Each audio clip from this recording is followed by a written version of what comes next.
और हमारे कार्यक्रम जिस दिन कार्य समिति हम लोग की हो रही थी उसी दिन हम लोगों ने आपको बताया था कि देश के यशस्वी प्रधानमंत्री जी से हम लोगों ने आग्रह किया है कि बिहार का दौरा आप करें और इस महासंपर्क अभियान में लगभग सहमति हमें प्राप्त हुई है। नमस्कार, आप देख रहे हैं 4 PM बिहार और मैं हूं अभिषेक मिश्रा।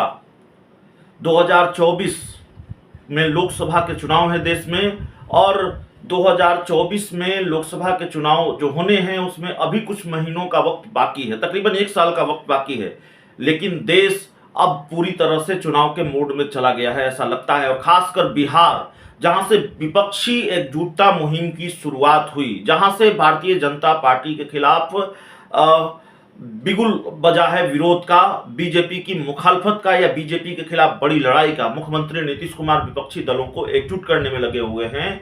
उस बिहार में लोकसभा चुनाव को लेकर गहमागहमी देश के दूसरे राज्यों के मुकाबले, देश के दूसरे हिस्सों के मुकाबले ज्यादा है और बिहार ऐसा लगता है सबसे पहले चुनाव के मोड में चला गया है।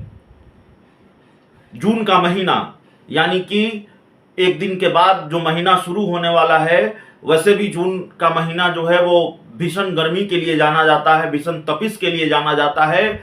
लेकिन जून के इस महीने में जितनी गर्मी मौसम में होगी उससे कहीं ज्यादा गर्मी बिहार की सियासत में होगी, देश की सियासत में होगी बिहार की वजह से। दरअसल एक तरफ नीतीश कुमार की विपक्षी एकजुटता मुहिम को और धार मिलने वाली है और रफ्तार मिलने वाली है। 12 जून को देश के दर्जन भर से ज्यादा विपक्षी पार्टियों के नेता बिहार में जुटने वाले हैं, उनकी एक बड़ी बैठक होने वाली है। तो दूसरी तरफ बीजेपी के बड़े बड़े नेताओं का जुटान भी जून महीने में होने वाला है। बीजेपी 4 बड़ी रैलियां करने जा रही है बिहार में, जिसमें भारतीय जनता पार्टी के सबसे बड़े नेता और देश के प्रधानमंत्री नरेंद्र मोदी, देश के गृह मंत्री अमित शाह भी जुटेंगे। जो जानकारी निकल कर आ रही है उसमें बीजेपी इस महीने 4 बड़ी रैली करेगी, जिसमें पीएम मोदी के भी शामिल होने की उम्मीद है। 12 जून को देश के तमाम विपक्षी दलों की बैठक पटना में होने वाली है, जिसके बारे में हमने आपको बताया। और दूसरी तरफ आगामी लोकसभा चुनाव को लेकर भारतीय जनता पार्टी 4 बड़ी रैलियां करेगी, जिसमें से एक रैली में पीएम मोदी शामिल होंगे और बाकी रैलियों में केंद्रीय गृह मंत्री अमित शाह समेत कई अन्य बड़े नेता मौजूद रहेंगे। और भाजपा के जो 9 साल के काम हैं उनको इन रैलियों में गिनाया जाएगा। महागठबंधन सरकार पर हमला किया जाएगा, लालू नीतीश पर बीजेपी आक्रामक रहेगी, ये प्लान है। प्रधानमंत्री नरेंद्र मोदी जून के तीसरे सप्ताह में बिहार दौरे पर आएंगे और पार्टी की एक रैली को संबोधित करेंगे और प्रधानमंत्री के साथ साथ पार्टी के कई टॉप नेता, कई बड़े नेता इस रैली में शामिल होंगे। तो अगले महीने एक तरफ बिहार में महागठबंधन के नेताओं की मीटिंग या विपक्ष के बड़े नेताओं की मीटिंग होने वाली है पटना में, दूसरी तरफ प्रधानमंत्री से लेकर बीजेपी के बड़े बड़े नेताओं का बिहार दौरा है। एक के बाद एक ताबड़तोड़ कई रैलियां हैं भारतीय जनता पार्टी की, और उसके बाद बड़े बड़े नेता बीजेपी के जुटेंगे लोकसभा चुनाव को लेकर और इन रैलियों में शिरकत करेंगे। तो जाहिर तौर पर भारतीय जनता पार्टी बहुत गंभीर है बिहार को लेकर, और बीजेपी को होना भी चाहिए। लालू यादव और नीतीश कुमार की दोस्ती के तिलिस्म से टकराना है इस बार भारतीय जनता पार्टी को। भारतीय जनता पार्टी एक बार इस नुकसान को झेल चुकी है, जब लालू यादव नीतीश कुमार 2015 में साथ थे। तमाम कोशिश करके भी बीजेपी ये चुनाव नहीं जीत पाई थी विधानसभा चुनाव का। यहां तक कि एक बार लगा भारतीय जनता पार्टी ये चुनाव जीत गई है, लेकिन लालू नीतीश ने बीजेपी के मुंह से जीत छीन लिया था। तो जाहिर है इस नुकसान को बीजेपी जी चुकी है, इसलिए तमाम कोशिश कर रही है। वैसे सम्राट चौधरी जो भारतीय जनता पार्टी के प्रदेश अध्यक्ष हैं, उन्होंने क्या कहा है इस रैली को लेकर, जरा सुन लीजिए। क्या सच्चाई है इस मामले में, थोड़ा ब्रीफ कर दें। देखिए, विपक्ष की बैठक से इसको कोई लेना देना नहीं।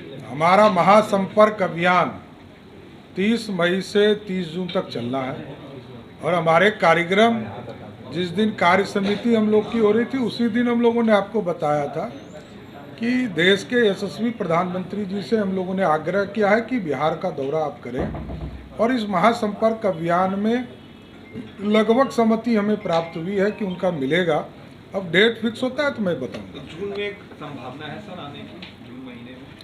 अब तो 30 जून तक ही हमारा कार्यक्रम है ना, तो इसी बीच में उनका कार्यक्रम लगभग तय होगा। ममता बनर्जी ने कल मिसाल बना रहे हैं और महागठबंधन के लोग इसको 9 साल बुरा हाल बता रहे हैं। कोई 9 अब देखिए, अब स्वाभाविक है, कुछ रोने वाले लोग होते हैं, रुदाली टाइप का राजस्थान में कंसेप्ट है, कुछ लोग रोने वाले होते हैं, रोने दीजिए, उससे क्या फर्क पड़ता है।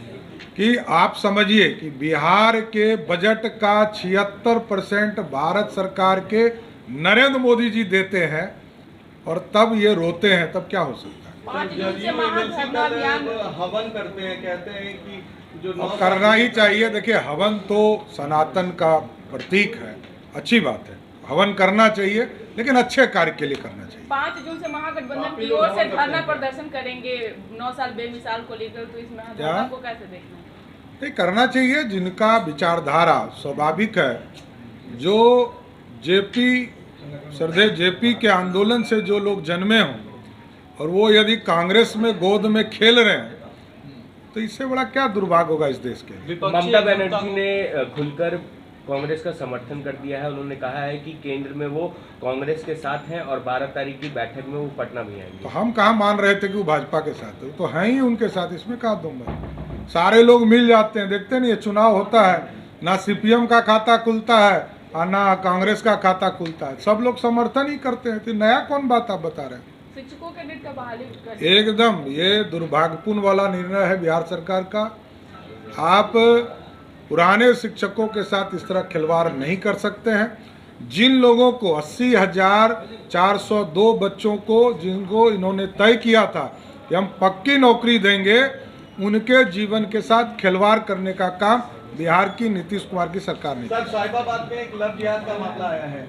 ये जांच की प्रक्रिया